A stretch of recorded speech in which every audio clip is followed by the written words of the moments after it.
এই বর্ষায় কার কার বাড়িতে ইলিশ হয়েছে? আজ হচ্ছে মায়ের হাতে স্পেশাল ইলিশের রেসিপি। আজকে এই সম্পূর্ণ ভিডিওটির ভয়েস মা দেবে, তাই তোমরা সবাই মিলে একটু দেখতে থাকো এবং সাপোর্ট করো।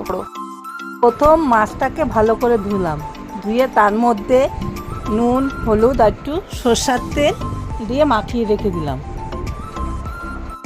পর একটা মশলা তৈরি করে নিতে হবে। তার মধ্যে সর্ষে, পোস্ত, কাঁচা লঙ্কা আমি মিক্সিতে গ্রাইন্ড করে নিয়েছি, তোমরা ইচ্ছা করলে হাতে বেটে নিতে পারো।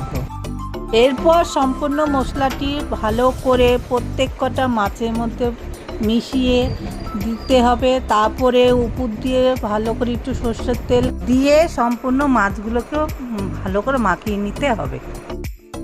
এরপর একটি ফ্রাই প্যান নিয়ে ওটাকে ভালো করে গরম করে ওপর থেকে সর্ষের তেল কিছুটা দিয়ে দিলাম।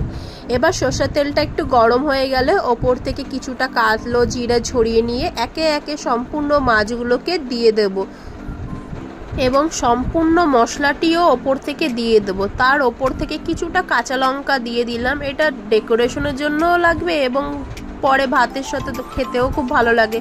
আর ওপর থেকে দিয়ে দিলাম কিছুটা আবার সর্ষের তেল এবং 10 মিনিট থেকে 15 মিনিটের জন্য এটা ঢেকে রেখে দিলাম। 10 থেকে 15 মিনিট পর খুলে দেখব